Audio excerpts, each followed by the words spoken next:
Hey guys, कैसे आप लोग। स्वागत है आप सभी का अनअकैडमी के जीएसटी के इस अमेजिंग सेशन में। हम लोग बाबू करने वाले हैं आपका कुछ बढ़िया नए अच्छे क्वेश्चंस। आप सबको पता चल गया होगा कि आज के बाद से जो भी हमारे लेक्चर्स होंगे वो अनअकैडमी के न्यूज चैनल पे होगा। ये चैनल बाबू क्रिएट हो गया है, इसका आज लॉन्च वीडियो था, आपने देख लिया होगा। कृपया करके मैंने इसका लिंक दिया हुआ है आपके चैट में, नए वाले को बाबू सब्सक्राइब कर लीजिए।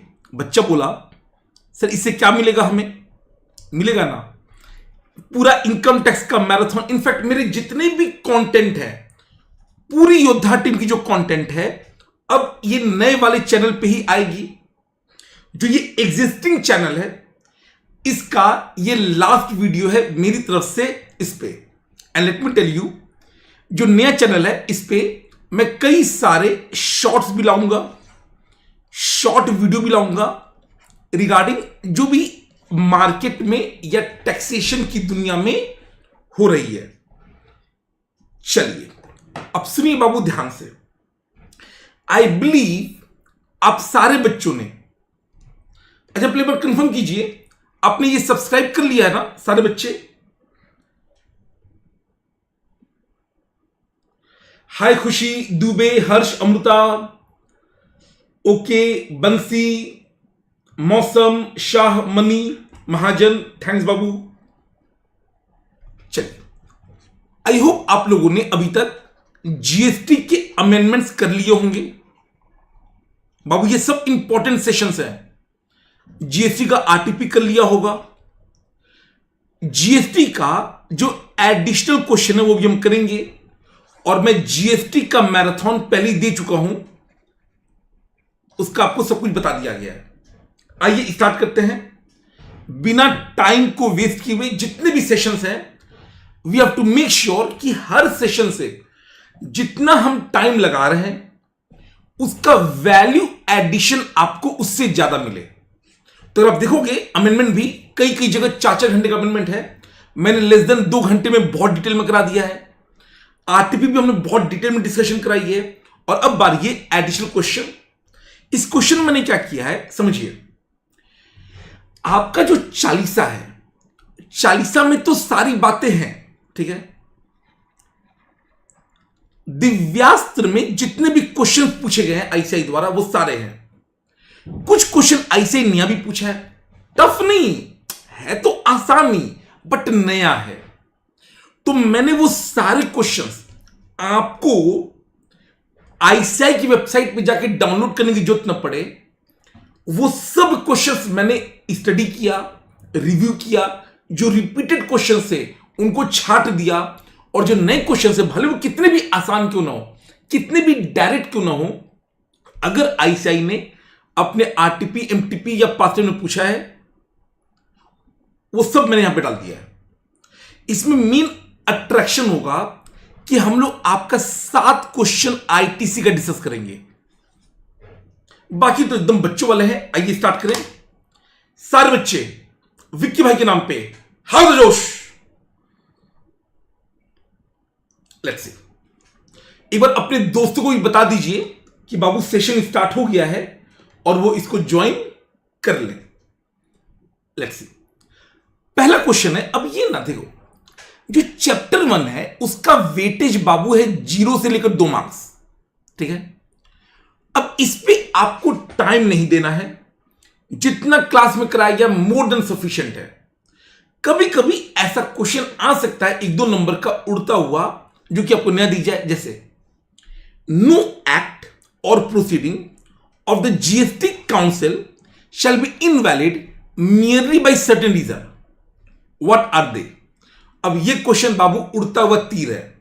Nobody can predict, nobody can tell you कि भैया ये सब रट्टा मार के जाना है, बिल्कुल नहीं जाना है। आ गया 1 मार्क्स हम भगवान के चरणों में कुर्बान करेंगे। थ्योरी चैप्टर 1 का डिटेल में हमें नहीं पढ़ना है कि पता चले एग्जाम से एक दिन पहले 4 घंटा बेसिक पढ़ रहे हैं जिसका वेटेज है 0 से 2 मार्क्स। सितंबर 24 में एक क्वेश्चन आ गया था 1-2 मार्क्स का, कोई बात नहीं।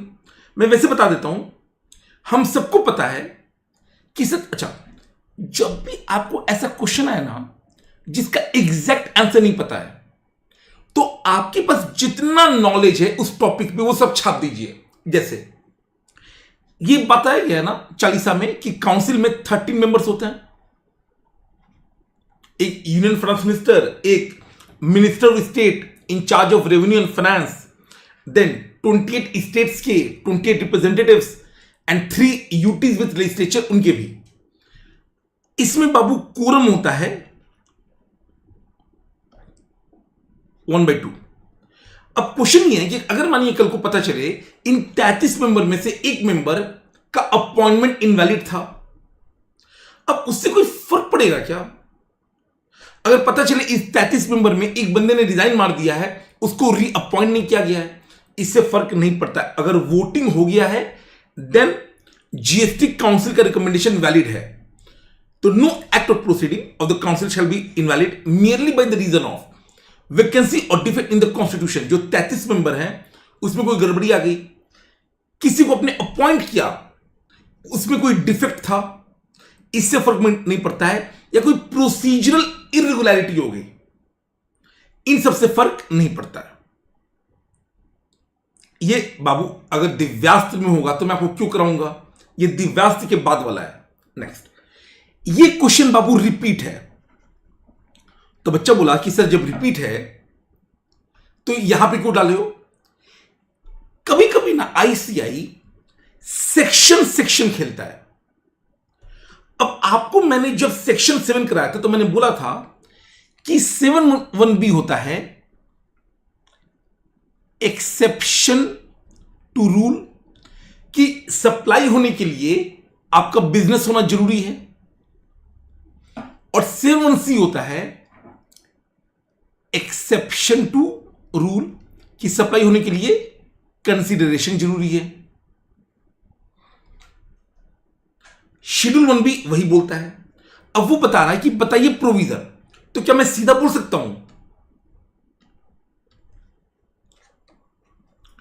कि जो 7(1) भी बोलता है कि अगर आपने इंपोर्ट और सर्विस किया विथ कंसीडरेशन, तो फॉरेन करेंसी जाएगा, शैल बी सप्लाई। हमें फर्क नहीं पड़ता है irrespective whether it is in course or furtherance of business or not, simple. और जो 7(1)(c) बोलता है ये होता है रेड विद शेड्यूल 1। यहां पर अगर कंसीडरेशन नहीं है तो हम सप्लाई तो मानते ही नहीं है, बट अगर रेटेड पार्टी है तो मान लेंगे, अगर बिजनेस से कोर्स में है तो इंपोर्ट और service without consideration shall be deemed supply. But 2 condition है, इफ ये इंपोर्ट है फ्रॉम रेटेड पार्टीज या ओन एस्टैब्लिशमेंट आउटसाइड इंडिया, और यहां पर बाबू मैंडेटरी है in the course of furtherance of business होना। तो ये बातें आपको चालीसा में, दिव्यास्त्र में दी हुई हैं, केवल बाबू सेक्शन का यहां पे रेफरेंस था, तो इसलिए मैंने सोचा कि आपको डाउट ना है, मैंने दोबारा से डाल दिया। बाकी ये रिपीटेड क्वेश्चन है। आई होप हम लोग आगे बढ़ सकते हैं। 1 2 3 4 5, टाइम बिल्कुल वेस्ट नहीं करेंगे। नेक्स्ट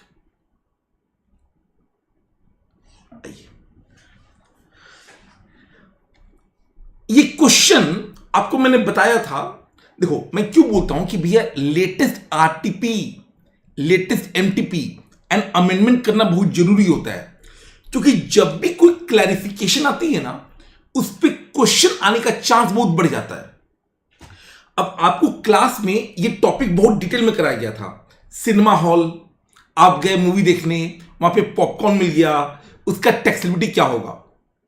तो वहां पे मैंने बोला था कि जो जिस लोगों ने ये लॉ बनाया पक्का वो शादीशुदा एक मिडिल एज्ड आदमी है जिसके बच्चे हैं, क्योंकि एज अ बैचलर हम जब जाते हैं तो हमारे लिए सिनेमा हॉल अलग है और पॉपकॉर्न अलग है।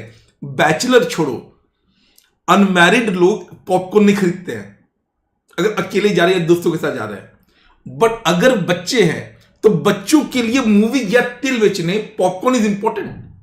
तो जिसने लॉ बनाया, काउंसिल के जो मेंबर्स होंगे वो सब शादीशुदा होंगे, फैमिली वाले होंगे। तो उन्होंने क्या बोला कि अगर मूवी और पॉपकॉर्न इकट्ठे हैं तो कॉम्पोजिट मान के मूवी को मेन मानेंगे।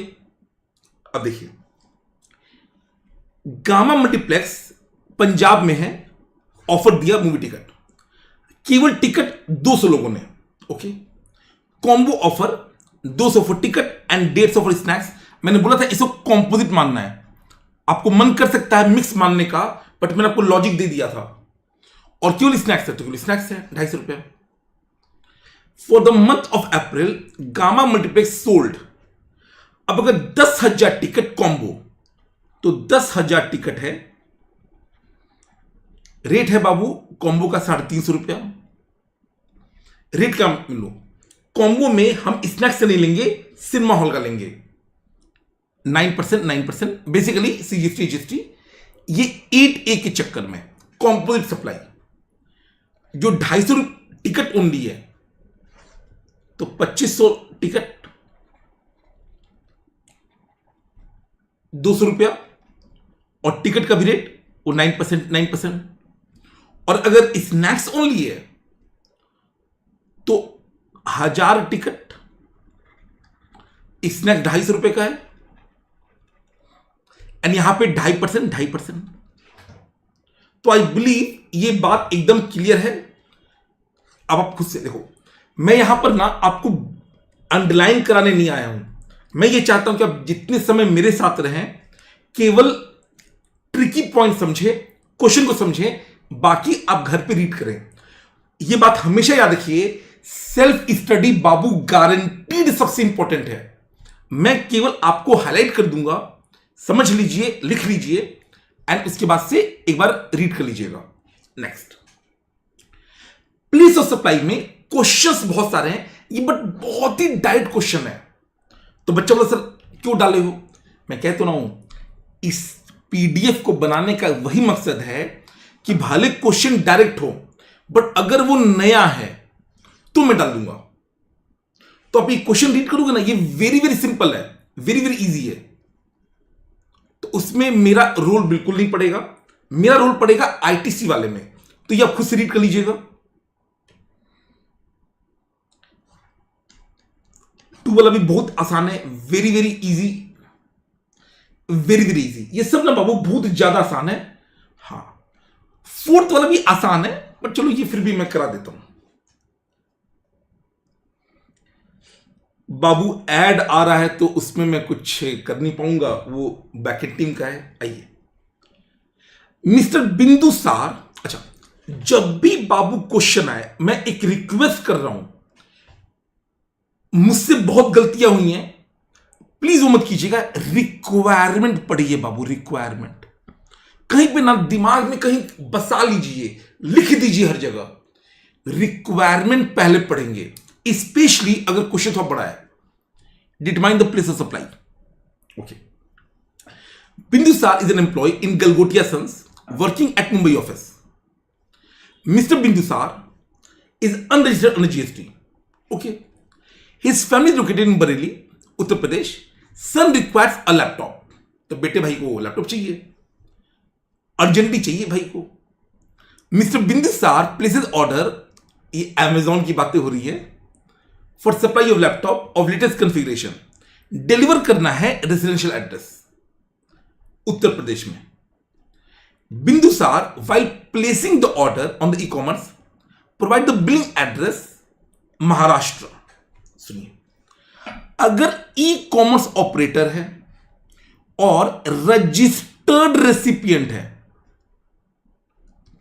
जहां पर ना डिफरेंट एड्रेस है, बिलिंग अलग है और डिलीवरी अलग है, तो B2B में जो प्लेस ऑफ सप्लाई होगा, वहां पे हम इज्जत देंगे बिल टू को, सिंपल।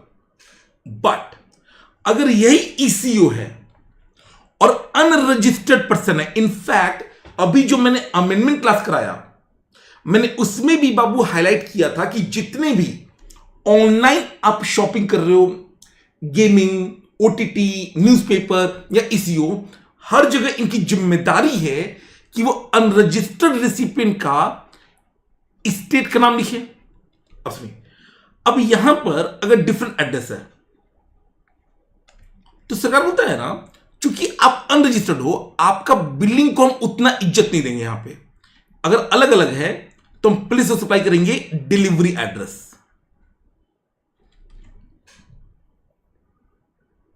ठीक है, यहां पे डिलीवरी बरेली में हो रही है तो बरेली, आई थिंक आदि सर का ससुराल वहीं पे है। नेक्स्ट आगे बढ़ते हैं, 5 देख लेते हैं। बाबू सीए का जो सर्विस होता है वो स्पेसिफिक सर्विस नहीं होता है। तो अगर एक सीए साहब हैं, provide consultancy service to the client Manohar Lal, resident new Delhi but not registered, तो ये तो जनरल रूल में आएगा। याद है जनरल रूल? अगर सेक्शन याद है, वेरी गुड, 12 तो पक्का याद करना है, बाकी 12(2) है। अगर जनरल में B2B है तो एलओआर, और गेस व्हाट, B2C है तो भी एलओआर, और अगर एलओआर नहीं है देन एलओएस। अब यहां पे चार्टर अकाउंटेंट रजिस्टर्ड है, बट वो जो क्लाइंट को दे रहा है वो अनरजिस्टर्ड है, तो B2C है, और एड्रेस इज रिकॉर्डेड, ओके, तो मेरा एलओआर नहीं हो जाएगा न्यू दिल्ली। नेक्स्ट, ये रिलीज वाला बहुत इजी है, वेरी इजी, जो एकदम आसान है, एकदम ही आसान है, उस पर मैं एफर्ट क्यों डालूं। एग्जामिशन बाबू ध्यान से देखिएगा, इस चैप्टर में एग्जामिशन सुंदर है और आईटीसी तो सुंदर है ही। देखिए, एबीसी इंफ्रा रिक्वायरमेंट क्या है, कंप्यूट द जीएसटी पेबल। आप एक पार्टनरशिप फर्म हो जो रजिस्टर्ड है, फर्निचर फॉलोइंग डिटेल, फरवरी महीने की बात हो रही है। Consideration received from neighbouring housing cooperative society as ABC infra agrees to install effluent plant, नहीं होता है, एफ्लुएंट ट्रीटमेंट प्लांट होता है, for treatment of waste water, even there is no obligation. आपको ये डिटेल एग्जांपल कराया गया था, सेम एग्जांपल, कि शेड्यूल 2 जो मैंने पढ़ाया था, classification into goods and service, वहां पर अगर टीडीआर है, agreeing to the obligation of TDR, tolerate, do, refrain, तो यहां पे you are agreeing to the obligation to do something, आप कुछ कर रहे हो, प्रॉपर पैसा है, प्रॉपर कॉन्ट्रैक्ट है, टैक्सेबल हो जाएगा। Consideration received from distribution of passes, cricket match, अब रिकॉग्नाइज इवेंट हो या अनरिकॉग्नाइज स्पोर्टिंग इवेंट हो, अगर ये अप टू 500 होता तो एग्जेम्प्ट होता, एक्सीडिंग 500 रुपया पर टिकट होता तो टैक्स हो जाता। अब 500 इंटू 500 करने में मुझे पता है कि ये ज्यादा हो जाएगा, ये लेस देन 500 आ रहा है, एग्जेम्प्ट रहेगा। आगे बाबू, अगर आप नॉर्थ ईस्ट, जो हमारे 7 सिस्टर्स हैं, बागडोगरा या सिक्किम, या तो आप रेस्ट ऑफ इंडिया से उस पार्ट ऑफ इंडिया जा रहे हो या उस पार्ट ऑफ इंडिया से रेस्ट ऑफ इंडिया आ रहे हो, वहां पर इकोनॉमी क्लास पे जीएसटी नहीं लगता है, अग्रीड। बट ये हमारे बाबू फेयर माफ है, जो गो आईबीबो या मेक माई ट्रिप अपना कमीशन चार्ज करता है वो माफ नहीं है। तो service of booking air ticket, travel fair माफ है अगर वो मणिपुर वाला है, ये एग्जाम्प्ट हो जाएगा मणिपुर वाला। बट ये तो बुकिंग एयर टिकट है ना भाई, ये थोड़ी माफ है, ये टैक्सेबल है। ये बेसिकली क्या हो रहा है, ये गो आईबीबो कमीशन की बात कर रहा है।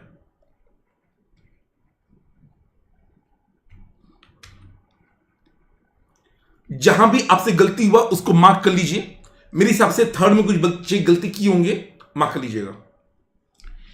Service given to construction of building to state government in related to the function interested to municipality. तो अगर म्यूनिसिपैलिटी के चक्कर में आप सर्विस दे रहे हो वो एग्जम्प्ट होता है। और अगर उसमें मटेरियल का पार्ट इन्वॉल्व है, कॉम्पोजिट सप्लाई है, तो वो एग्जम्प्ट होगा। अगर कॉम्पोजिट अगर है एग्जम्प्ट होगा अगर गुड्स अप टू 25% है ऑफ टोटल।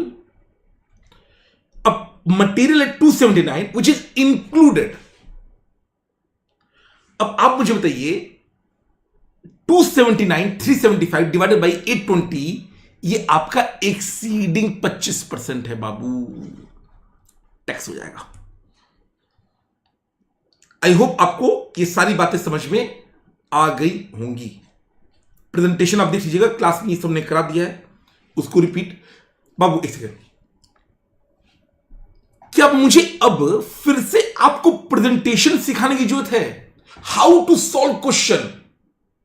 भाई साहब, अगर किसी को एग्जाम से 1 महीना पहले सीखने की जरूरत पड़ रही है प्रेजेंटेशन कि टीचर फिर से बताए, तो पूरा क्लास हम लोग क्या कर रहे थे? हमने पूरी क्लास प्रेजेंटेशन ही किया है।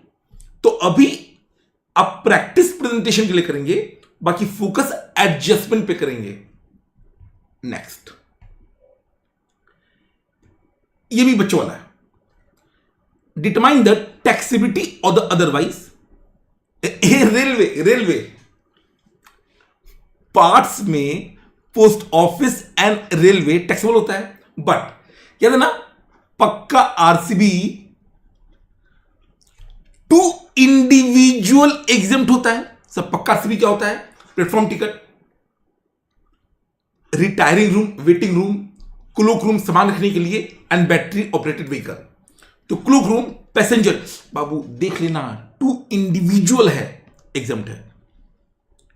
ट्रांसपोर्टेशन इन सेकेंड क्लास, भाई साहब first class and AC tax होता है, सेकेंड क्लास एग्जाम्प्ट हो जाएगा। प्लेटफॉर्म टिकट पैसेंजर एग्जाम्प्ट हो जाएगा, पक्का RCB. Warehousing located in Bangalore railway to Paras trader, इसको मार्क कीजिए। प्लीज अंडरस्टैंड, मैंने बताया था कि जो गवर्नमेंट सर्विस देगी renting to business entity,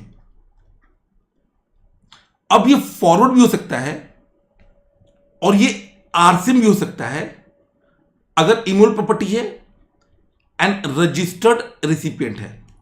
but railway ना बाबू स्पेसिफिक प्रोविजन है, और रेलवे के लिए जब अलग से बनाया गया तो ये रेंटिंग को आप ये आर में नहीं जोड़ोगे। आप ये रेंटिंग को जो पोस्ट ऑफिस के साथ बेसिकली रेलवे को अलग कर दिया गया। आपको याद होगा कि जानबूझ के रेलवे को इसलिए टैक्स किया गया ताकि रेलवे को आईटीसी मिल सके। तो रेलवे का ये जो रेंटिंग होगा ये फॉरवर्ड चार्ज में टैक्स होगा। ये हमने क्लास में बताया था इस बात को कि सरकार का मोटिव ही था, पहले रेलवे माफ हुआ करता था मेजॉरिटी सर्विस, सरकार ने क्यों एग्जाम किया है? क्योंकि रेलवे ना बहुत सारा इनवर्ट सप्लाई कर रहा है, जिससे कारण उसको आईटीसी मिल रहा है। अब पहले आईटीसी नहीं मिलता था, उसको आईटीसी चाहिए। तो आईटीसी कब चाहिए? जब उसका जो आउटपुट होगा वो फॉरवर्ड में टैक्स हो, तो ये टैक्स होगा फॉरवर्ड में। आगे एयर कंडीशन बाबू टैक्स होगा, ये तो बच्चा बच्चा जानता है। रिलीफ मटेरियल विक्टिम बाबू, फोरम एंड ऑगिंग मैन्योर, फोरम बाबू। अब देखो, अगर आपने हमारा फुल फॉर्म शॉर्टकट याद किया है ना, बहुत जगह सीधा काम आ जाता है। That's it. ये बाबू बहुत इजी है, मेरा रूल नहीं है, इसको आप इग्नोर कर देना, इसको इग्नोर कर दो। टाइम सप्लाई का CP1 इग्नोर कर दीजिए। वैल्यू सप्लाई बहुत ज्यादा आसान है, आईटीसी। बट मैं ना आईटीसी कराऊंगा, पहले बाकी कर लेते हैं, जो छोटे वाले हैं उनको निपटा देते हैं, फिर आईटीसी को तसल्ली से 10 मिनट एक क्वेश्चन को देंगे, एडजस्टमेंट समझाएंगे, आगे बढ़ेंगे। तो आईटीसी 15 मिनट में बाद में करूंगा, पहले मैं बाकी कर देता हूं।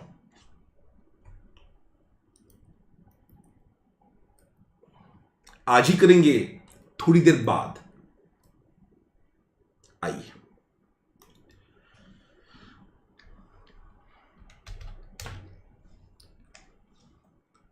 Mister Hriday has obtained a voluntary registration under GST Madhya Pradesh in January but has not commence the business till September.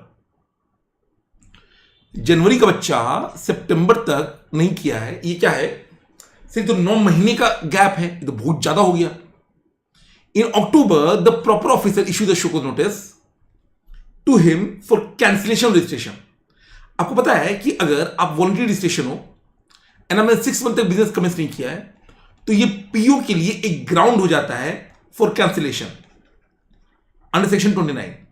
Obviously PO पहले आपको शो को नोटिस देगा, आप उसका रिप्लाई करोगे 7 दिन के अंदर एंड फिर उसके बाद से पीओ 30 डेज के अंदर आपका कैंसिल कर सकता है।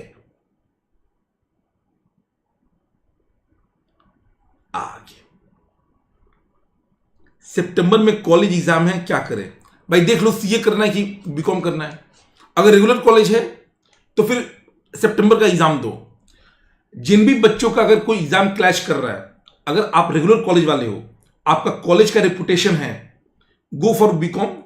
आई सीए इंटर एक अटेंड बाद भी कोई दिक्कत नहीं होगा, क्योंकि वैसे भी 3 साल के बीकॉम में आप आर्टिकलशिप स्टार्ट नहीं कर पाओगे, तो आपका कोई डिले नहीं होगा। बट अगर आप करस्पॉन्डेंस वाले हो, जैसे मैं था, तो भाई साहब बीकॉम को उतना ही इज्जत दीजिए जितना इंडिया पाकिस्तान को देता है। सो देता ही नहीं है एग्जैक्टली। आइए आगे बढ़ते हैं। ये क्वेश्चन ना, एक क्वेश्चन में दम नहीं है, बस ये पूछ दिया है व्हाट इज ई इनवॉइसिंग। मैं ये बस चाहता हूं, ये क्वेश्चन करने की जरूरत नहीं है, बस ये चाहता हूं मैं कि आप ये एक लाइन ना अपने 40 में डाल दीजिएगा, और कुछ नहीं। एक सिस्टम है ताकि आप अपने B2B इनवॉइसेस को ई पोर्टल पे अपलोड कर दीजिए, रिपोर्ट कर दीजिए, दैट्स इट। क्या इनवॉइसेस को ई इनवॉइसिंग पोर्टल पे क्रिएट करना पड़ता है? बिल्कुल नहीं। आपको मैंने पूरा कहानी बताया था, प्रसाद, मंदिर, फूल, मिठाई। ई इनवॉइस आप अपने कॉमन, आप अपने बिलिंग सॉफ्टवेयर से जनरेट करेंगे, फिर उसको इनवॉइस रजिस्ट्रेशन पोर्टल पे रिपोर्ट करेंगे, उस पे IRP डिजिटली साइन करके एक QR कोड लगाएगा और IRN इनवॉइस रेफरेंस नंबर को एम्बेड करेगा 64 डिजिट वाला, और तब ये हो जाएगा ई इनवॉइस। आगे ये क्वेश्चन एक रिपीट क्वेश्चन है, बट ड्यूरिंग द लेक्चर ना बाबू एक हल्का सा इंटरप्रिटेशन वाला पॉइंट आ गया था। सारे बच्चे देखेंगे, आसान क्वेश्चन है, क्लास में किया हुआ है। देखिए, Rameshwar industry is engaged in the manufacturing of semiconductor for Assam. It makes only intra-state outward supply. Intra-state outward supply. Okay. Following details are available by Rameshwar Industries. Requirement है date of effective registration. ये तो अच्छा बच्चा गंदा बच्चा होता है। Liable होने के 30 डेज के अंदर तो अच्छा बच्चा, बाद हो गया तो गंदा बच्चा। अब ये मैन्युफैक्चर कर रहा है गुड्स एंड इंटर। बाबू याद रखिएगा, इंटर होता, इंटर तो मैं 24 में डालकर शुरुआत में मैंडेटरी रजिस्ट्रेशन कराया था। शुरुआत में ये इंट्रा है, तो कमेंसमेंट से फर्क नहीं पड़ता है, 10 लाख फर्क नहीं पड़ता है, 20 लाख फर्क नहीं पड़ता है, क्योंकि ओनली गुड्स का टर्नओवर लिमिट होता है, threshold limit under section 22 40 lakh. अब आपने अप्लाई किया रजिस्ट्रेशन विद इन 30 डे, तब अच्छा बच्चा हो। अब अच्छा बच्चा में इफेक्टिव डेट होता है डेट ऑफ बिकमिंग लायबल,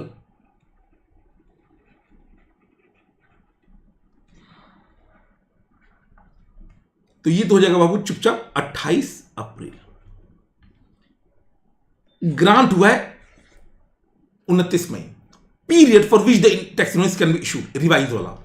तो रिवाइज वाला इशू करेंगे जो आपका इफेक्टिव डेट है 28 अप्रैल टिल सी 29 मई को। प्रैक्टिकली अगर आप देखो तो इस बात में कोई दिक्कत नहीं है कि 29 मई को आपको सर्टिफिकेट मिल गया, बट हो सकता है ना कि उस दिन कुछ इनवॉइसेस इश्यू हो गए होंगे जहां पर जीएसटी नंबर नहीं डला होगा, आपको हो सकता है शाम में कम्युनिकेट किया गया होगा। तो इसको बेटर होगा आप 29 मई तक लीजिए, यानी जो इफेक्टिव डेट है टिल ग्रांट ऑफ रजिस्ट्रेशन। और ये जो रिवाइज करना है कब तक करना है? विद इन 1 month फ्रॉम 29 में, दैट इज 29 जून। प्लीज इसको याद कर लीजिएगा, ठीक है?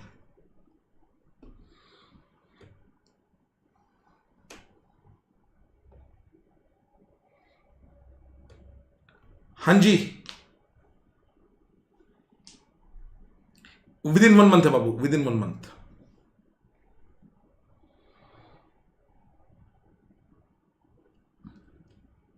आगे बढ़े।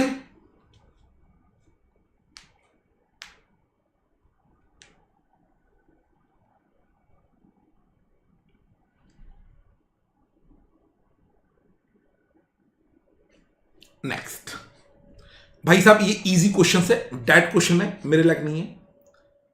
ईमेल में डायरेक्ट क्वेश्चन है, मेरे लायक नहीं है। केवल अरे सीधा 40 का कंटेंट है, बस मैंने इसलिए डाल दिया क्योंकि दिव्यास से भी नहीं था, 40 में है। हाँ ये देखिए, है आसान। टीडीएस एवरीबॉडी है, ये सब बच्चों वाला। भोलू Ram, a supplier located in Uttar Pradesh supplied bedsheet, pillow cover and blanket to government agency registered in UP under a contract।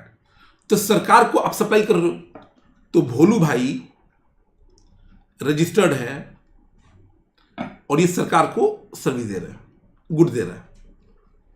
Total contract value 461 है एक्सक्लूडिंग जीएसटी। बाइफर्केशन दिया हुआ है, क्या टीडीएस कटेगा? मैंने बोला था कि अगर if taxable value of contract यानी contract value excluding GST exceed 2.5 lakh रुपया, तो टीडीएस अंडर सेक्शन 51 आएगा at the rate of 2% of 1+1 GST. यहां पर invoice value does not matter. तो चूंकि यहां पे कॉन्ट्रैक्ट 461 का है तो टीडीएस कटेगा, 240 पे भी कटेगा 1%, 153 पे भी कटेगा क्योंकि उत्तर प्रदेश है तो इंट्रा है, और 68 पे भी कटेगा 1%। नेक्स्ट 2 देखिए,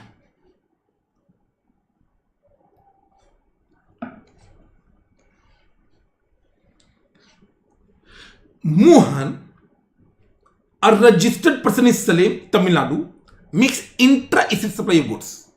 तो सलेम भाई कहां के हैं? तमिलनाडु के। वो सप्लाई कर रहे हैं 13,57,000 inclusive. Okay. Consideration is received in 5 installment. घंटा फर्क नहीं पड़ता है। मेरा taxable contract value excluding GST कितना है? अब मुझे ये बताइए। तो बच्चा बोला कि सर कैलकुलेट करना पड़ेगा। 13,57,000 अगर इंक्लूडिंग है 18% में करूंगा तो मुझे आंसर आ जाएगा। मुझे दिख रहा है कैलकुलेशन करने पे 11,50,000, अभी एक्सीड 2.5 लाख है, तो यहां पे भी टीडीएस एप्लीकेबल हो जाएगा। अब वो कह रहा है कि सर 5 इंस्टॉलमेंट में है, कोई बात नहीं। तो जब इंस्टॉलमेंट 1 होगा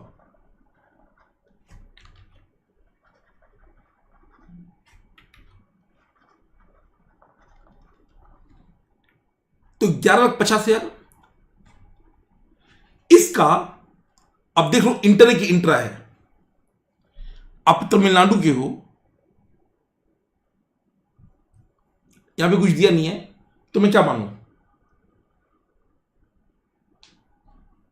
अब देख सकते हो, कोई बात नहीं। 1% मानते हैं तो यहां पर टीडीएस कटेगा, इंस्टॉलमेंट 2 पे भी कटेगा, 3 पे भी कटेगा, 4 पे भी कटेगा, 5 पे भी कटेगा, कोई दिक्कत वाली बात नहीं है। सिंपल। रिटर्न्स, रिटर्न्स बाबू एकदम बच्चों वाला जो जीएसटीआर बनेगा, जो सबसे बेसिक हो सकता है वो पूछा गया है। हमने आपको जीएसटीआर बने का जो चार्ट बनाया है, डिट्टो डिट्टो उसका बच्चा है ये। सुनिए, Mehul enterprise registered with GST in Uttar Pradesh and monthly filer is engage in making taxable supply of goods and service. तो हम बात कर रहे हैं, मंथली फाइलर है, furnish the detail of outward supply GSTR1 for the month of January. Okay, तो आप कह रहे हो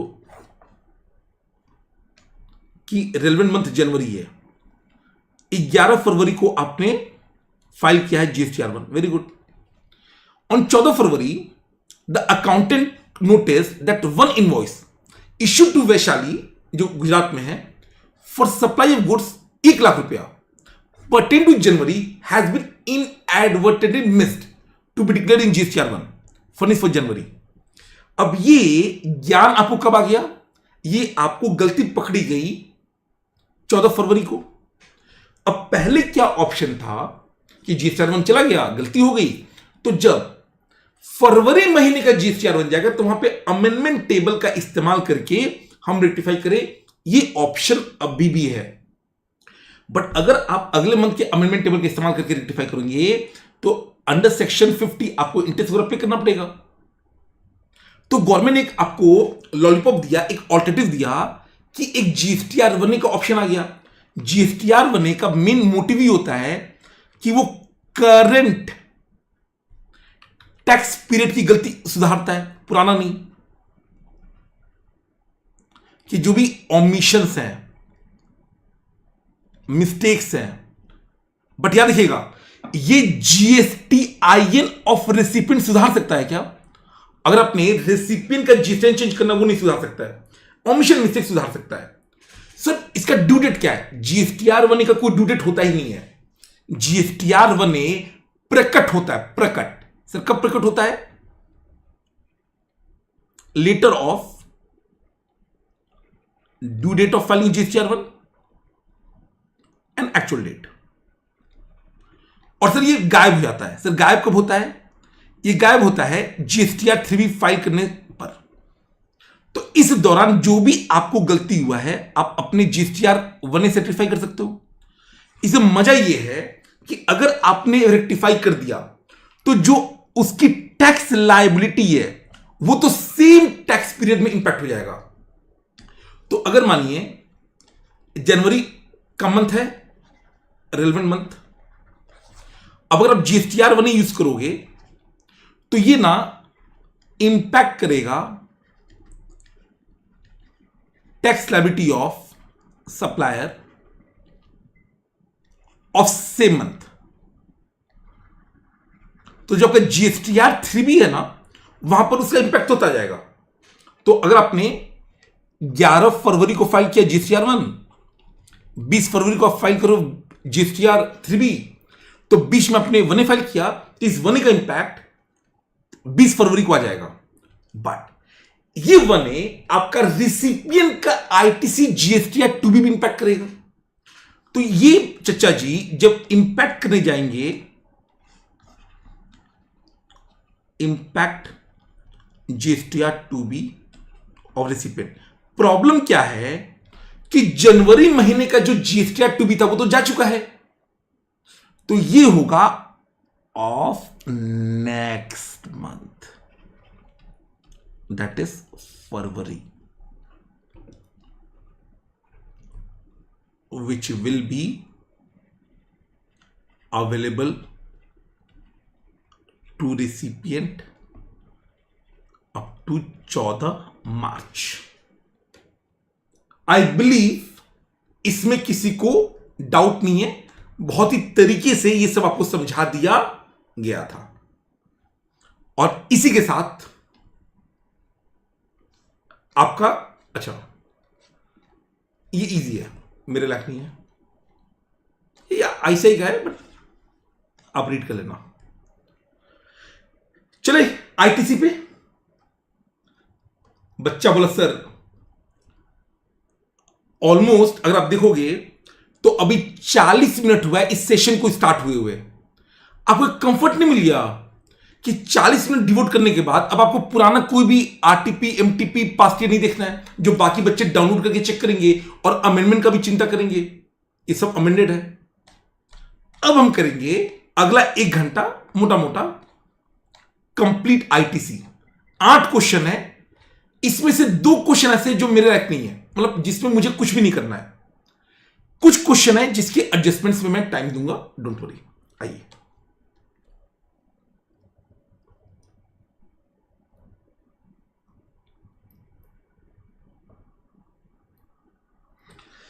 सी, क्या आप सारे बच्चों ने जीएसटी का जो मास्टर क्वेश्चन था वो बना लिया है?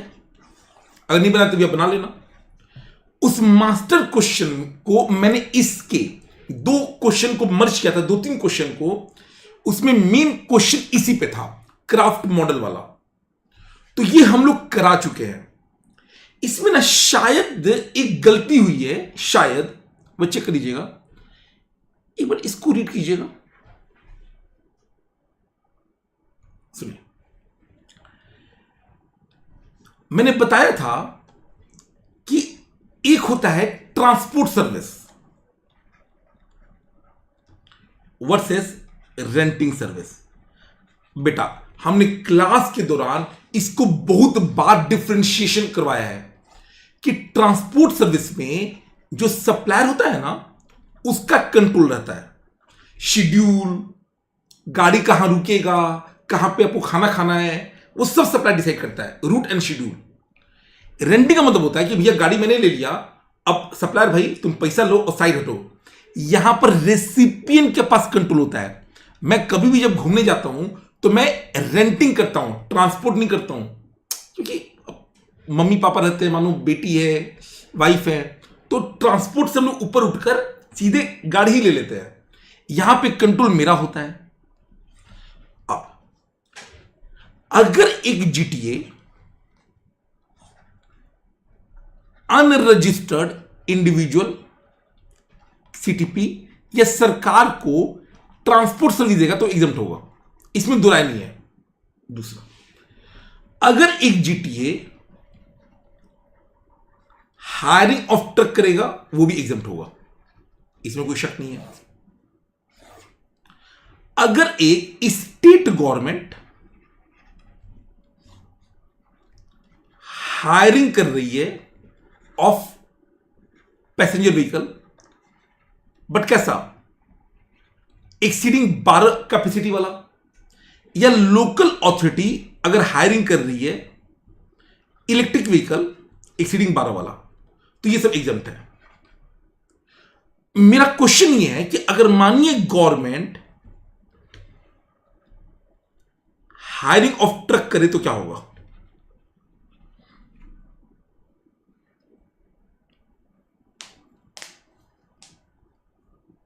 ये शायद फ्लो में ये गलती हो गया था, बच्चे कीजिएगा, कंफर्म कीजिए।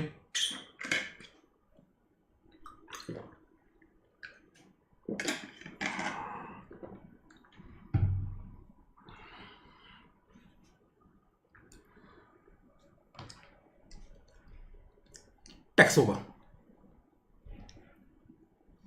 माफ होने का कोई ऑप्शन है ही नहीं। आपको कहां से दिख रहा है, कैसे जस्टिफाइड है कि माफ होगा? जीटीए ट्रक लेगा तो माफ है, गवर्नमेंट का ट्रांसपोर्ट सर्विस माफ है, ट्रांसपोर्ट सर्विस, हायरिंग बाबू माफ नहीं है, ये टैक्सेबल है।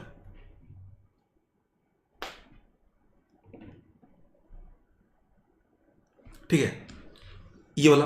बाकी बाबू ये क्वेश्चन कृपया करके इसको बना लीजिएगा। अगर आपने मास्टर क्वेश्चनिंग किया है प्लीज वो सॉल्व कर दीजिएगा। इसको चलो मैं बोल ही देता हूं, आप भी क्या याद करोगे। सुनो बाबू, एकदम तेजी में, जो ये रिपीट है, ये क्वेश्चन मैं करा चुका हूं। अगर आप सप्लाई कर रहे हो भाई, मार्केट वैल्यू से घंटा फर्क नहीं पड़ता है, ट्रांजेक्शन वैल्यू देखते हैं। अगर आप इक्विटी शेयर न गुड्स होता है, न सर्विस होता है, न जीएसटी लगेगा। ये तो वो भाई साहब हैं जो एग्रीगेट टर्नओवर में भी नहीं आएंगे, क्योंकि जो गुड्स नहीं है, सर्विस नहीं है, वो एग्रीगेट टर्नओवर में भी नहीं आता है। स्टॉक ट्रांसफर, अगर आप इंट्रा स्टेट ब्रांच ट्रांसफर करते हो, सोचिए, देखिए, आप पटना के हो, आपने गया बिहार में स्टॉक ट्रांसफर किया और आपने गया को एडिशनल प्लेस ऑफ बिजनेस बोला है, यानी आपने वन रजिस्ट्रेशन लिया है, तो वहां पर जीएसटीआईएन ना एक ही है, तो डिस्टिंक्ट पर्सन होगा नहीं, तो शेड्यूल 1 आएगा नहीं। तो ये सब ना बच्चों वाला है, ये आप देख लेना। ये एडजस्टमेंट सुंदर एडजस्टमेंट है। मैं चाहता हूं कि सारे बच्चे इस पे ध्यान देंगे इस वाले पे। ऑल्दो ये एडजस्टमेंट मैं क्लास में भी, मास्टर क्वेश्चन में भी करा दिया है, पर ये इतना सुंदर है कि मैं चाहता हूं एक बार प्लीज इसको पढ़ लीजिए कृपया करके।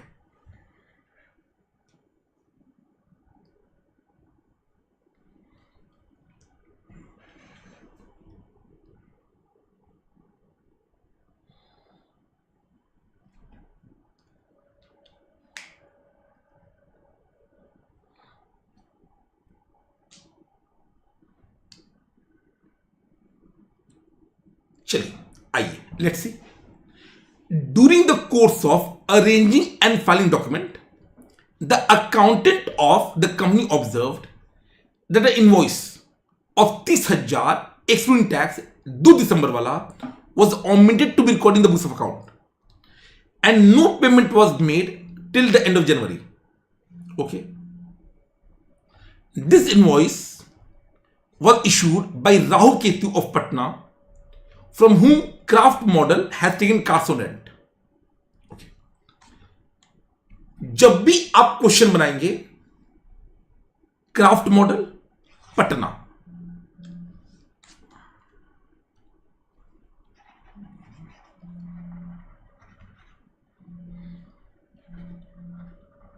और ये रजिस्टर्ड है, राइट। दूसरा, सर्विस कौन दे रहा है? राहु केतु, और सर्विस क्या है? रेंटिंग। अब ये तो पक्का है कि रेंटिंग बाबू टैक्सेबल होता है, बट मुद्दा है कि फॉरवर्ड की रिवर्स। तो मैंने बताया था कि अगर अदर देन बॉडी कॉर्पोरेट किसी बॉडी कॉर्पोरेट को सर्विस देगा जहां पर फ्यूल चार्ज इंक्लूडेड है, तो ये तो आरसीएम में आएगा। अब क्वेश्चन कह रहा है कि सर वो गलती से ना मिस हो गया था, और ये निकाल कब कर रहे हैं? जनवरी महीने का।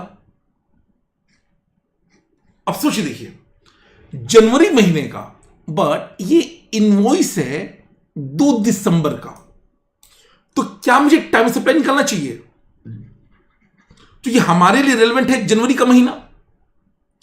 तो टाइम सप्लाई होता है पेमेंट डेट, एंड आरसीएम की बात कर रहे हैं 13/3, 61st day from invoice date. Question खुद कह रहा है कि आपने ना पेमेंट किया नहीं है, no payment was made till the end of January. तो जनवरी में पेमेंट डेट तो है नहीं, हमें जनवरी चाहिए, तो बचा इनवॉइस डेट का 61st डेट। इनवॉइस डेट दिया है 2 दिसंबर, तो दिसंबर का 31 का महीना 2 उड़ा दीजिए, 29 दिन दिसंबर। जनवरी का 31, बाबू ये 60 दिन हो रहा है। इसका जो 61st डेट है वो 1 फरवरी है, तो इसका जो टाइम ऑफ सप्लाई आएगा वो कब आएगा? फरवरी में आएगा, जैन में आएगा ही नहीं।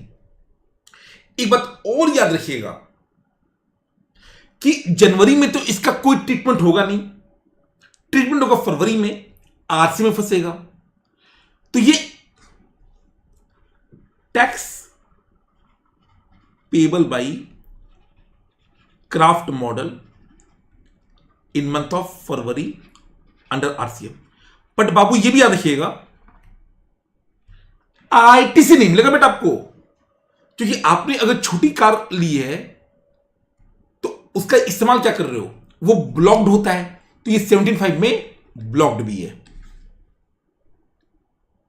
बच्चा वाला सब जानते हैं, ये वाला ना आपने पहले कराया हुआ है। मैंने बोला बिल्कुल मुझे पता है, मैंने कराया है, ये बस एक रिपीट हो गया। नेक्स्ट, टू वाला बाबू मेरे लायक नहीं है, मुझे कुछ करने की इसमें जरूरत नहीं है, ठीक है। ये बहुत ज्यादा सिंपल है, ये आप सेल्फ करेंगे सब कुछ, मेरा रोल नहीं है इसमें, बहुत ज्यादा सिंपल है। हाँ, ये वाला क्वेश्चन सुंदर है, इस वाले का आप रिटन प्रैक्टिस करोगे। मैं तो भूल गई यार, देखो टोटल 7 क्वेश्चन है, कर लो ना यार, क्या फर्क पड़ेगा, कॉन्फिडेंस आ जाएगा, पर इसका तो पक्का करना है। सुनिए, जब भी हम क्वेश्चन को स्टार्ट करेंगे, सबसे पहले required to compute value supply, output tax. Obviously अगर वैल्यू सप्लाई आ गया, आउटपुट टैक्स आ जाएगा, नेट अमाउंट तो आ ही जाएगा। आइए सारे बच्चे, सिंपल है, ध्यान दीजिए। कंसल्ट ईज, जब भी आप क्वेश्चन पढ़ेंगे, भाई ये कौन है, ये बॉडी कॉर्पोरेट है। आजकल आरसीएम में ना ये बहुत पंगा करता है, तो बॉडी कॉर्पोरेट है और रजिस्टर्ड भी है। कहां पर? मुंबई में। बेटा इंपॉर्टेंट है, क्यों? क्योंकि ये आपका प्लेस ऑफ सप्लाई पता करने में, इंट्रा इंटर पता करने में मदद करता है। इंट्रा की इंटर है, छोटी छोटी बातें हैं।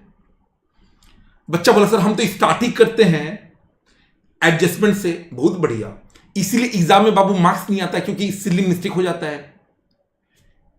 जीएसटी को अगर 10 मार्क्स का क्वेश्चन है, मैंने बोला है ना 20 मिनट तक आप दे सकते हो, तो इस क्वेश्चन को तमीज से करेंगे। कौन है, रजिस्टर्ड कहां का है और कब, मतलब बेसिकली कौन कहां का है,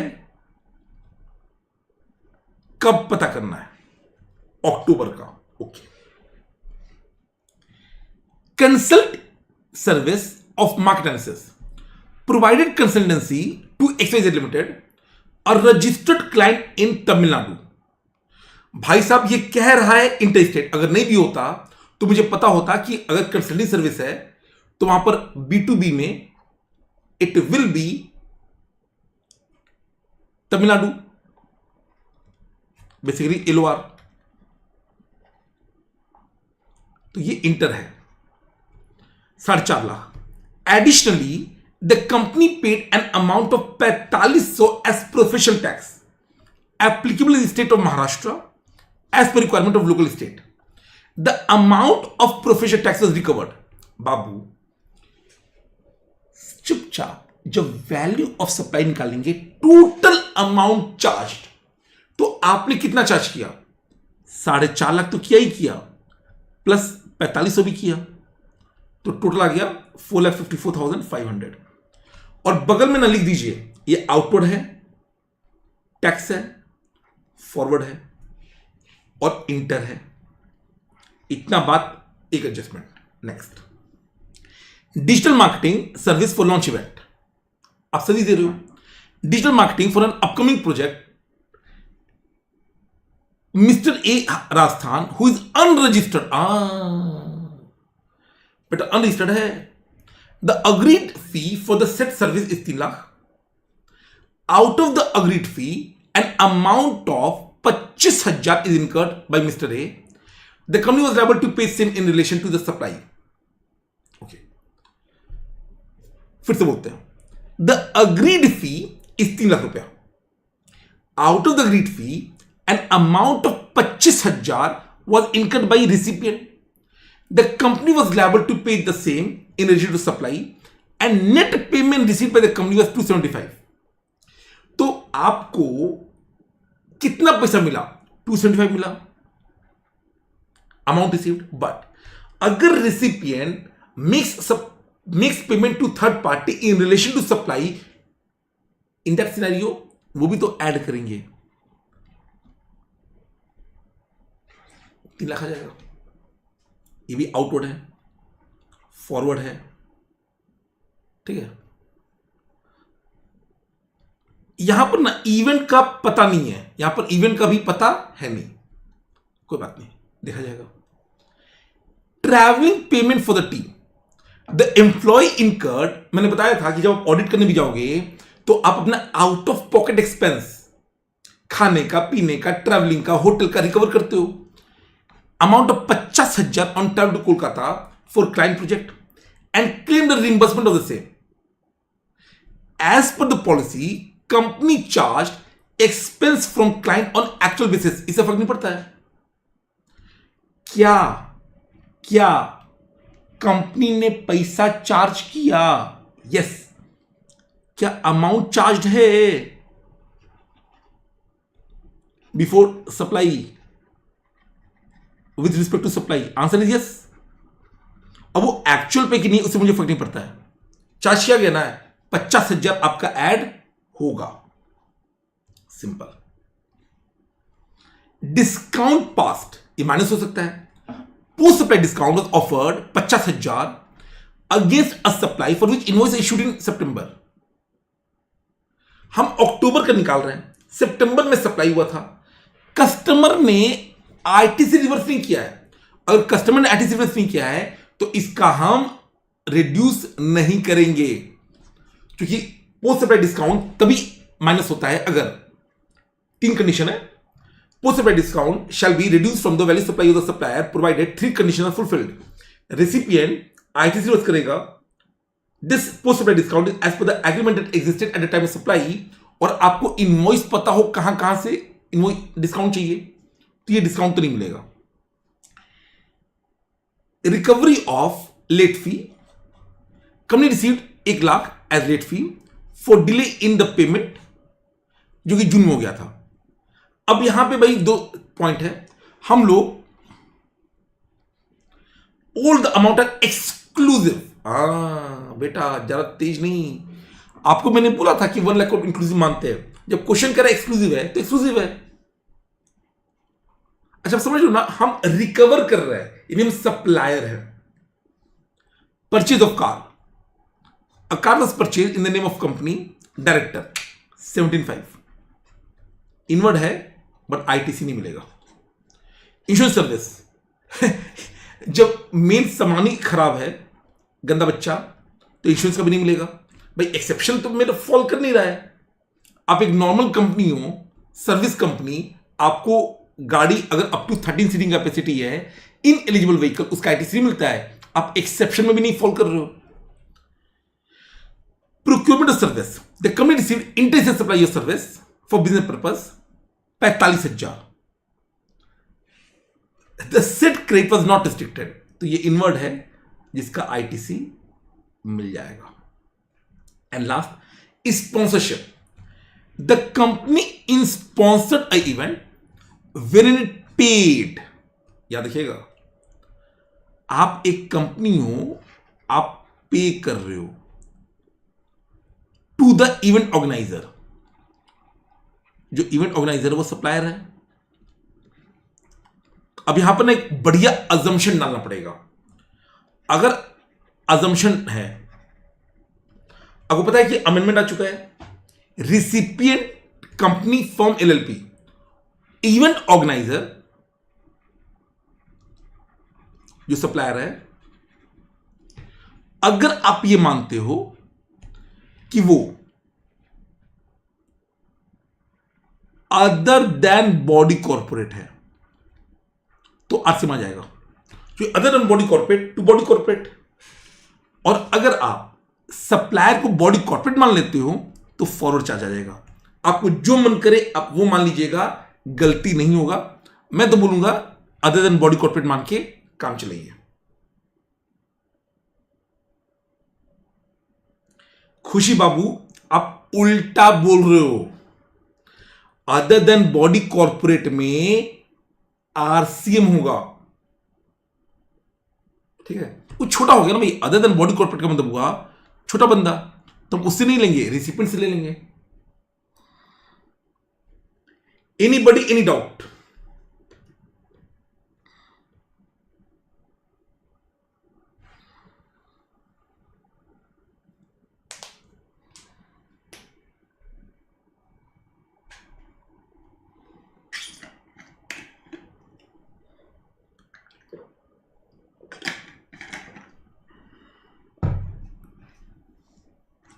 नेक्स्ट भाई, सॉल्यूशन आप खुद से देखोगे, मैं वो क्लास वाला नहीं, मैंने तो क्लास में भी मैं ऐसे अंडरलाइन नहीं कराता हूं। या तो मैं सीधे लिखवा देता हूं या केवल समझाता हूं। आइए ध्यान देंगे, इसमें एक एडजस्टमेंट है जिसमें कि आपको दिक्कत होगा।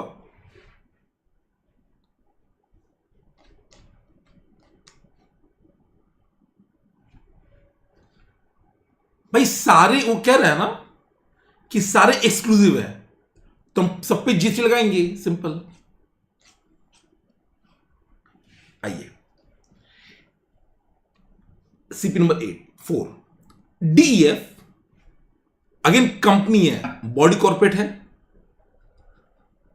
रजिस्टर्ड इन महाराष्ट्र है, और हमें देखना है जनवरी का। बाबू ये 3 बातें इंपॉर्टेंट है। आपका टर्नओवर बहुत ज्यादा है, मतलब आप रजिस्टर्ड हो ना।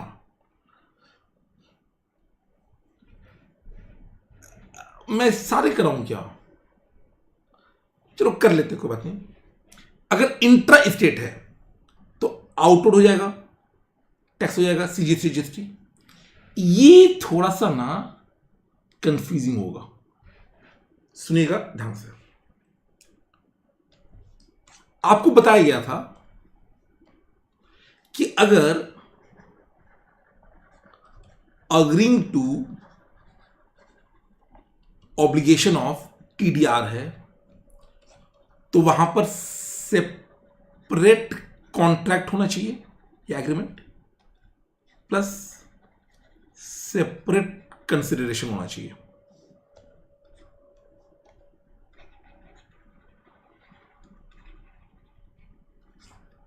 तो शेड्यूल 2 बोलता है कि सर्विस है, ओके। फिर मैंने बताया था कि अगर आप टॉलरेट करते हो delay in completion of contract,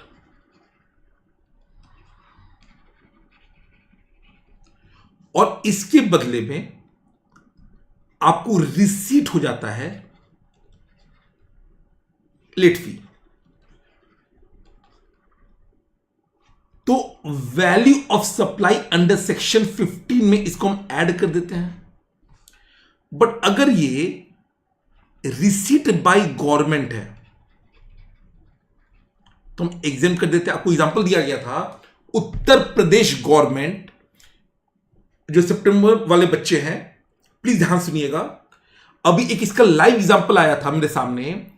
Noida में एक बहुत बड़ा एयरपोर्ट बन रहा है, शायद इंडिया का सबसे बड़ा। टाटा को उसका काम दिया गया है एंड टाटा ने डिले कर दिया है। आपको पता है यूपी गवर्नमेंट टाटा की कंपनी से हर दिन 10 लाख रुपया का कंपनसेशन ले रहा है, हर दिन 10 लाख रुपया, हर दिन 10 करोड़ था, एक बार चेक कर लेना, 10 लाख तक ही 10 करोड़ था, पर था मोटा अमाउंट, उस पर नहीं लगता है। अच्छा, पर एक बात बताइए, ये तो टॉलरेटिंग, बट अगर मानिए किशन कुमार है और एक बच्चा हिमांशु, मैंने दिया कॉन्ट्रैक्ट फॉर कंस्ट्रक्शन, आपने ना कंस्ट्रक्ट किया ही नहीं। अब आप मुझे ना कंपनसेशन दे रहे हो, लेट फी नहीं, कंपनसेशन। सरकार बोलता है कि क्या मैं ये चाहता हूं कि बेटा हिमांशु तू कॉन्ट्रैक्ट ले लो, भगवान करे तुम बना ना पाओ और मैं तुमसे कंपनसेशन कमाऊं, ना ना ना। तो इसको लिक्विडेटेड डैमेज बोलकर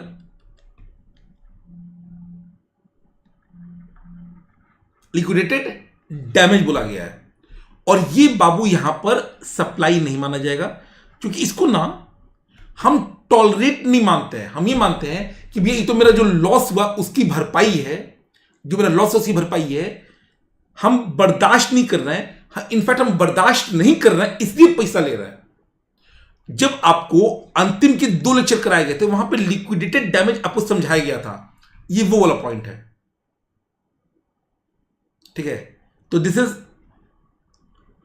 not compensation for tolerating. In fact it is compensation for not tolerating, मतलब हम बर्दाश्त नहीं करेंगे और इस तरफ से पैसा लेंगे. If Limited Mumbai unregistered had promised to company in October 23 to complete the contract within 3 months, but they were not able to complete the contract. So it received consideration for non-performance of contract.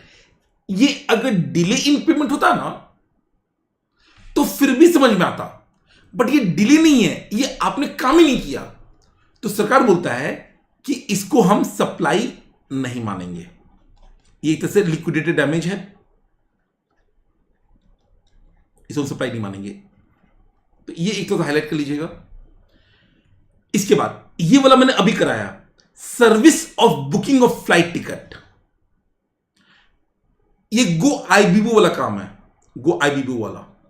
तो although economy class है तो यहां पे travel fair माफ होगा, but go ibibo वाला जो काम है ये टैक्सेबल हो जाएगा. ठीक है, टैक्स. नेक्स्ट, ये सब ना वैसे बहुत आसान है, इसको मुझे करने का जरूरत नहीं है. अगर बिजनेस एग्जीबिशन दुबई में है, एग्जेम्प्ट होता है. ठीक है, बाकी बाबू ये आसान है, इसमें मेरे लिए कुछ नहीं है. फिफ्थ पे ही है, फिफ्थ भी ठीक ठाक क्वेश्चन है. Let's try. सुनो सुनो सुनो, ये सूर्या है. सूर्या मतलब नॉट बॉडी कॉर्पोरेट. ये रेंटिंग ऑफ कार का काम करता है. राजस्थान में भाई साहब हैं एंड जनवरी में भाई साहब हैं. Okay, let's see. Organize a business exhibition in Gujarat for Jignesh industries. बेटा बिजनेस एग्जीबिशन इंडिया में है, ये आउटवर्ड होगा, टैक्स होगा.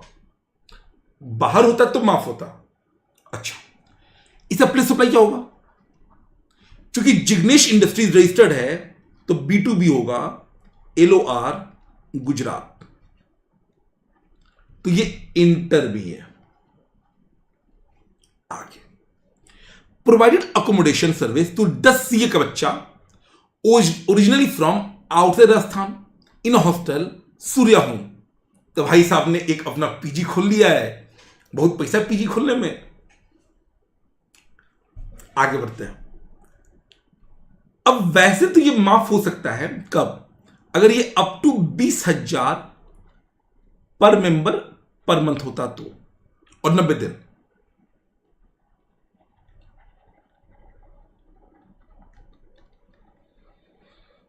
यहां पे 22,000 है. आई एम सो सॉरी, ये होगा tax.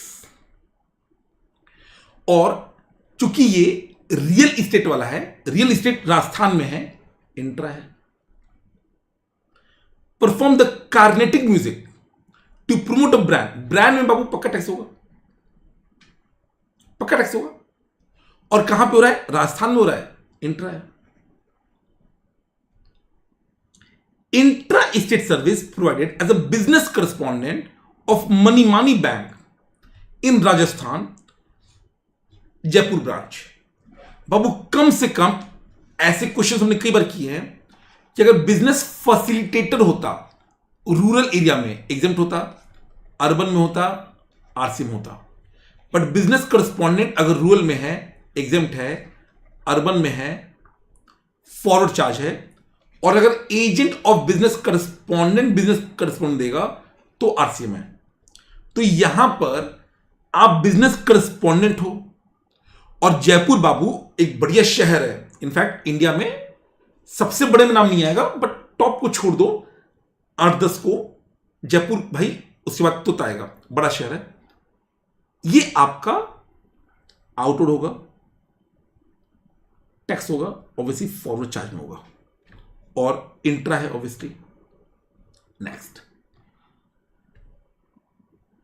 Rented a commercial property in Rajasthan to Ganga Limited, a supplier.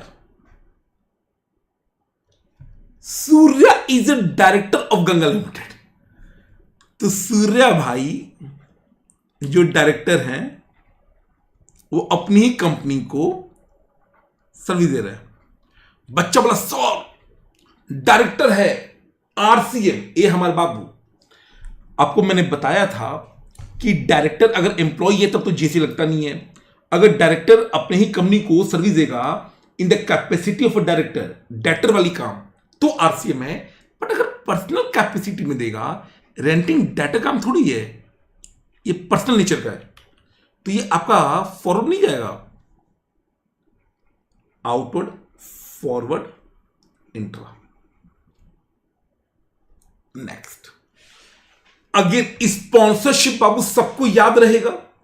आपको अजम्पशन है ना, ये रिपीट हो गया, अभी हमने तो समझाया था। A business summit in Rajasthan by associated chamber of commerce and paid sponsorship, क्या होगा? आरसीएम की फॉरवर्ड। एवरीबॉडी बताइए, आरसीएम है कि फॉरवर्ड है?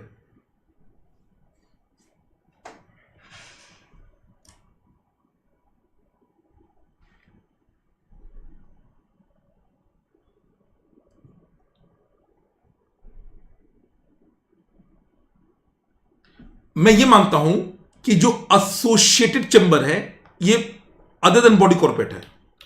मानिए ये मैं बात मानता हूं other than body corporate. But Babu recipient कौन है? कंपनी थोड़ी है, फर्म थोड़ी है, एलएलपी थोड़ी है, इंडिविजुअल है। तो यहां पे जो रिसिपिएंट है इस सूर्या। सूर्या कंपनी नहीं है, फर्म नहीं है, एलएलपी नहीं है, तो आरसीएम लग ही नहीं सकता है। इट विल बी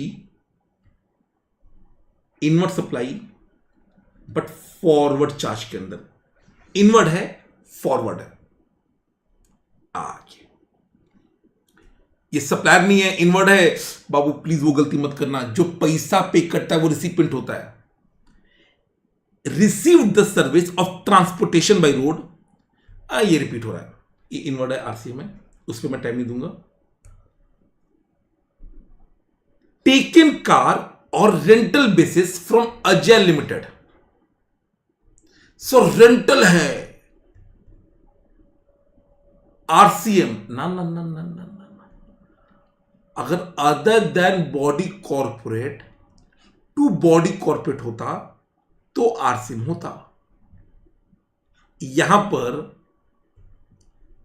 देने वाला अजय लिमिटेड है और लेने वाला बेचारा सूर्या है, तो it will remain forward charge. तो इनवर्ड है बट फॉरवर्ड है। समझ में आया कि नहीं आया?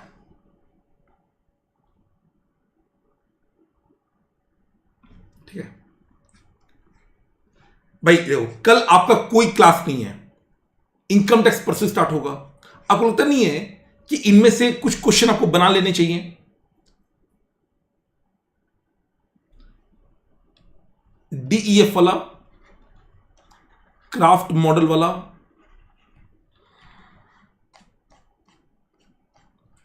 और एक कंसल्ट ईज वाला।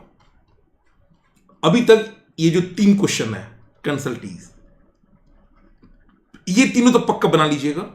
आगे चेक करते हैं, बस 2 और हैं, 2 और हैं।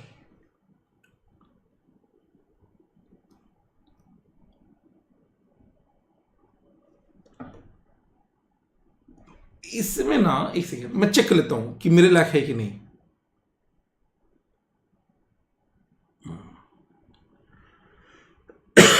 आइए,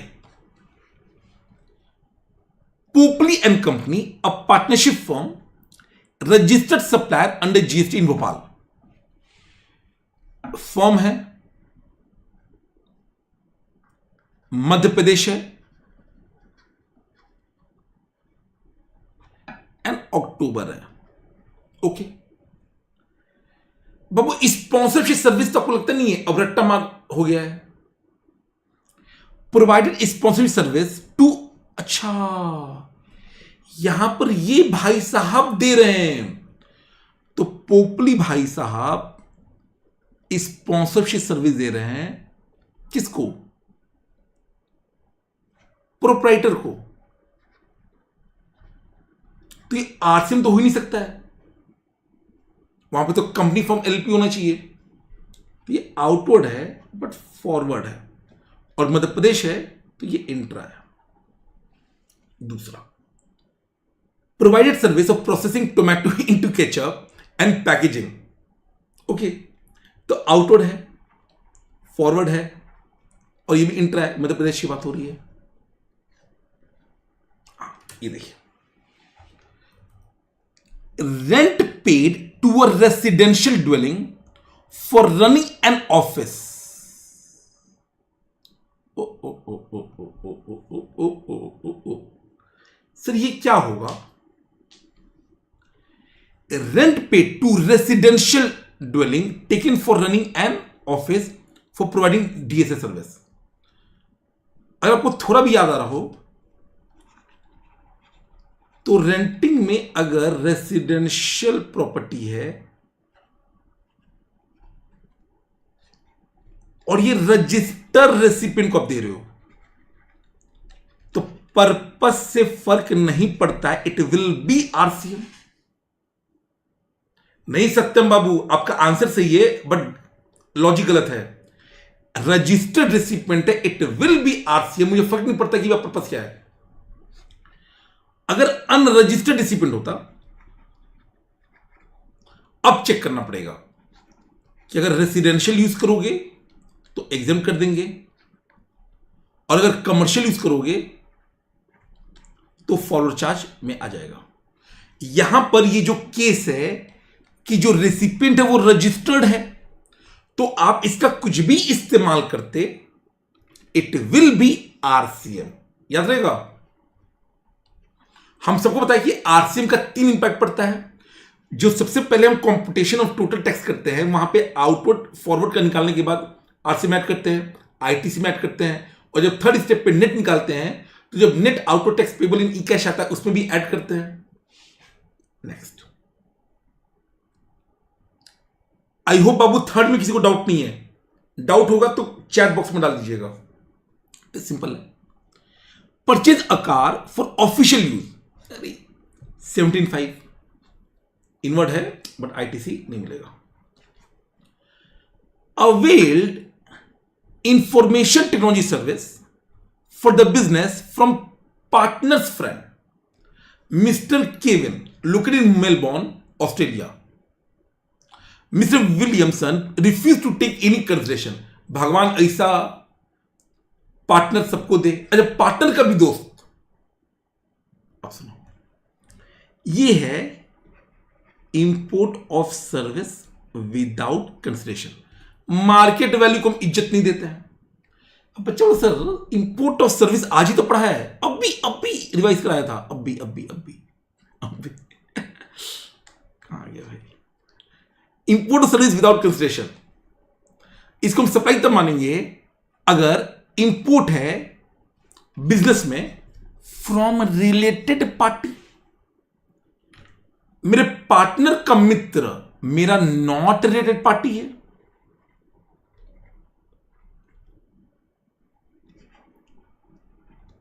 नॉन रिलेटेड पार्टी,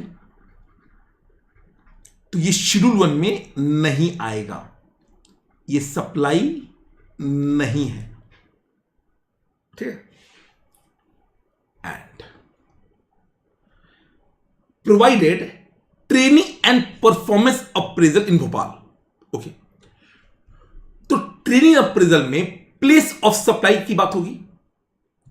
अगर आप एक रजिस्टर्ड पर्सन को कर रहे हो B2B, तो वहां पे तो भैया केरला आएगा, तो केरला के चक्कर में ही हो गया इंटर क्योंकि मध्य प्रदेश और केरला। बट बाबू owns a proprietary concern not registered. अब अगर ये रजिस्टर्ड नहीं है तो मैं क्या करूं?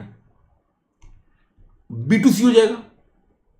अब B2B में तो LOR था, B2C में हो जाएगा LOSR। अब ट्रेनिंग सर्विस है भोपाल में,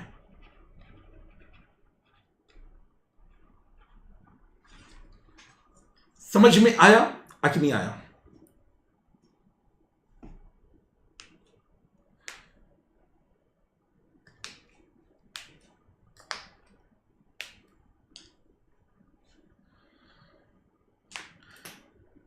मेरे हिसाब से आपको ये वाला क्वेश्चन भी कर लेना चाहिए, पोपली वाला है सिंपल, बट कर लो ना, कितना ही टाइम लगेगा।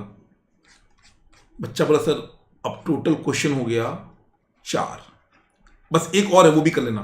तो 1 2 3 4 5 क्वेश्चन आपको करना है, कल संडे है, बैठ के मार देना यार, क्या दिक्कत है।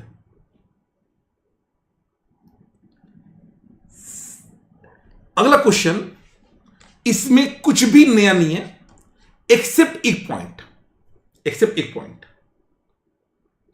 In fact 2 point. आइए कर लेता हूं, कोई बात नहीं। गैलेक्सी क्यूब कंपनी है, गुजरात है, मई है। क्या एग्जाम में आप इस तरह से आइडेंटिफाई करोगे? यस करेंगे। ये क्या है? Supplied a latest technology laptop with touch screen to MD friend. भाई मार्केट वैल्यू से क्या फर्क पड़ता है? आपने बेचा, ओके 60,000 का बेचा तो 60,000 का, मार्केट वैल्यू से फर्क नहीं पड़ता है। Supplied printed letter card registered person Gandhinagar, logo design was supplied by recipient. Out of 5 lakh material was 4 lakh, printing was 1 lakh. सुनिए, आपको मैंने क्लास में बताया था ना, अनअकैडमी का टी शर्ट, मेरा ये पेन, जहां पर कंटेंट बहुत इंपॉर्टेंट है, जैसे मेरी किताब, वहां पे प्रिंटर केवल सर्विस दे रहा है कॉम्पोजिट सप्लाई में, प्रिंसिपल सप्लाई सर्विस। पर जहां पे प्रिंटेड कार्ड है, टी शर्ट है, वहां पर बाबू कॉम्पोजिट सप्लाई है ये, बट वहां पे प्रिंसिपल सप्लाई ना गुड्स का है। तो 8A के अंदर हम जो रेट मारेंगे वो गुड्स का लगाएंगे। तो यहां पे जो टोटल 5 लाख है उस पे हम रेट ऑफ गुड्स लगाएंगे। अच्छा, बच्चा बोला कि सर इसका प्लेस सप्लाई क्या होगा? अगर आप गुजरात में हो, आपका माल सप्लाई करना है, ओके, तो फिर गुजरात में आपका फैक्ट्री में टर्मिनेट होगा, गुजरात हो जाएगा। Outward goods intra, provided service of transportation of passenger, sir 95 Thar transport of passenger, but या तो एक्सेप्शन, जहां पे ट्रांसपोर्ट का एक्सेप्शन था ओमनी बस प्लस कंपनी। अब ये केस कंपनी का है और ये ओमनी बस है, तो ये तो फॉरवर्ड चार्ज नहीं आ जाएगा।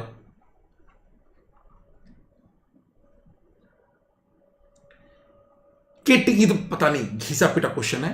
अगर कॉलेज को आप केटिंग दे रहे हो तो कॉलेज को CST, catering cleaning security transportation to above senior secondary tax होता है। पट पट पट पट पट पट पट पट पटना बिहार, गुजरात से इंटर है, ये स्टार है यहां का, ये स्टार है। सुनिए, नीड सप्लाई, मैं याद कराता हूं, कुछ नया नहीं है, मतलब ऐसा नहीं कि कुछ नया सिखाऊंगा। ये हमारा प्यारा भारत देश है। अगर कोई टेरिटोरियल वाटर में सप्लाई कर रहा है तो उसका प्लेस ऑफ सप्लाई क्या होता है? एक बच्चा बोला सर प्लेस ऑफ सप्लाई आपको बहुत क्लियरली बताया गया था, गोवा में बिग डैडी जो क्रूज होता है जहां पे गैमलिंग कसिनो वगैरह चलता है, उसका एग्जांपल दिया गया था।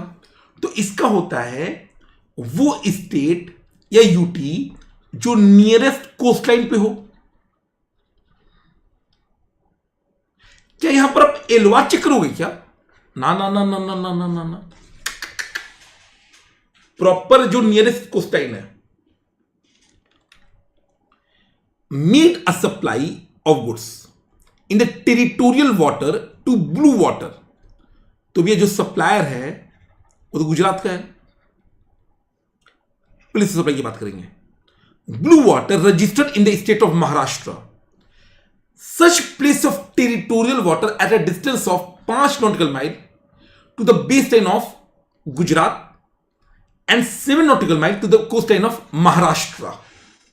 अब मैं महाराष्ट्र लूं या मैं गुजरात लूं? तो बच्चा बड़ा सिंपल सा है, नियरेस्ट कौन है?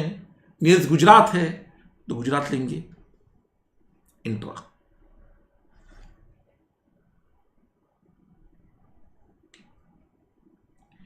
Purchase goods from a registered compo dealer, inward है बट आईटीसी नहीं मिलेगा।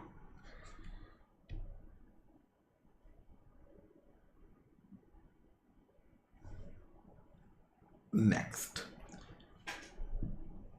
ये कर लीजिए।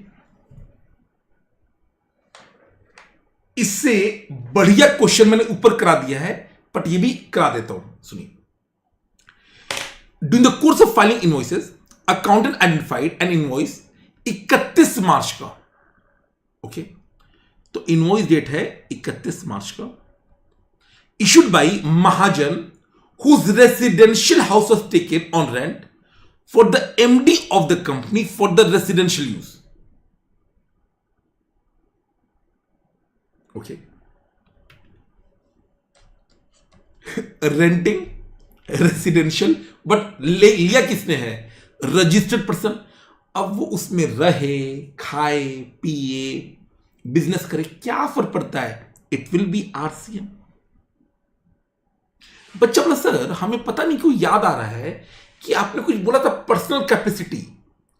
मैंने बोला था कि अगर रेंटिंग है, रेसिडेंशियल है, रजिस्टर्ड पर्सन ना, अगर प्रोपराइटर है, इंडिविजुअल, और वो अपने पर्सनल कैपेसिटी में लेगा फॉर रेसिडेंस, तो एग्जेम्प्ट हो जाएगा। बट वो प्रोपराइटर जैसे मेरे पे लगेगा, बट ये तो कंपनी है ना, फर्म है ना, तो कंपनी फर्म वगैरह पे तो चुपचाप आरसीएम लगेगा।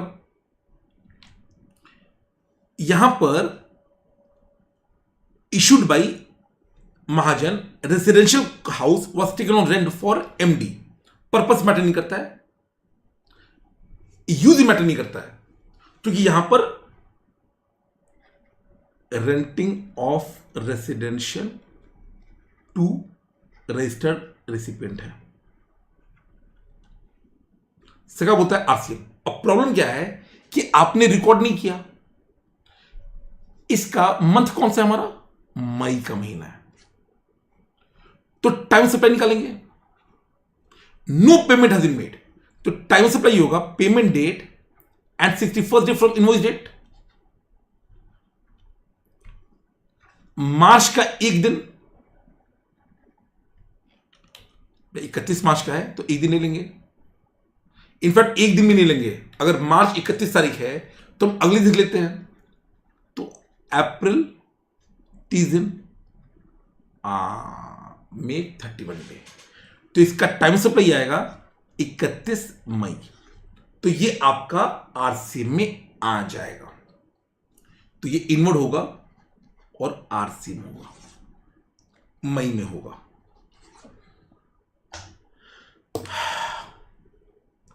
Anybody, any doubt?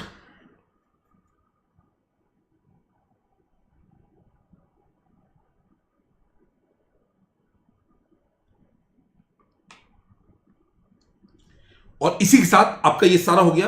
अगला वाला का होना ना होना बहुत इजी है, खुद से कर लेना। अब आपका होमवर्क बस ये है कि आप ये 5 क्वेश्चन सॉल्व करेंगे हाथ से एंड कर लेना बाबू। अगर आप कर लोगे ना एग्जाम में, अच्छा इस बार मैं लिख के दे रहा हूं, कमर्शियल रेंटिंग पे क्वेश्चन आने का चांस बहुत ज्यादा है, बहुत ज्यादा है।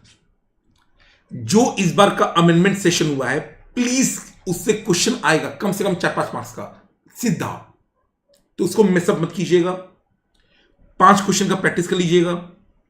ये पीडीएफ आपको बहुत दिन पहले प्रोवाइड कर दिया गया था। आई होप आपने पूरा रिव्यू कर लिया होगा। That's it. नेक्स्ट हम लोग मिलेंगे बाबू इनकम टैक्स के मैराथन के लिए, बट वो मिलेंगे आपसे नए चैनल पे। उसका लिंक मैंने आपको दे दिया था, डाउनलोड कर लीजिएगा। कोई भी डाउट है डाउट बॉक्स में डाल दीजिए, मैं बता देता हूं। रिजल्ट आपको पता है जबरदस्त होता है, सब्जेक्ट वाइज टॉपर्स है ही। 18 जुलाई से बाबू नया बैच स्टार्ट हो गया है, 2 लेक्चर हुआ है केवल। अगर कोई मित्र चाहे तो अभी भी स्टार्ट कर सकता है बैकअप लेकर। मंडे से प्रॉपर बैच स्टार्ट हो जाएगा विथ चैप्टर। अभी ऑफर चल रहा है and 19th is the last date for the offer. कल ये ऑफर एंड हो जाएगा। ग्रुप 2 भी बाबू 17,499 में अवेलेबल है। ऑफर वैलिड है 19 जुलाई तक, प्लीज कर लीजिएगा। बाकी फीचर्स आपको पता है ही। कियांशी बाबू वापस नहीं आई है, और मैं क्या बोलूं, वो अभी आएगी 1 महीने बाद। इस बार मैडम गई है एकदम आराम से कि किशन हम तुमको फ्रीडम दे रहे हैं, ऐसा कुछ नहीं है। मैंने बताया था ना कि मैं फूफा जी बन गया हूं। नो फूफा जी, वही रिश्ता जो सबसे ज्यादा बदनाम है। जो फूफा जी नाराज हो जाते हैं तो मैं ऑफिशियली फूफा जी बन गया हूं, इसीलिए मैडम गई हैं। And that's it. Bye bye, god bless, all the best.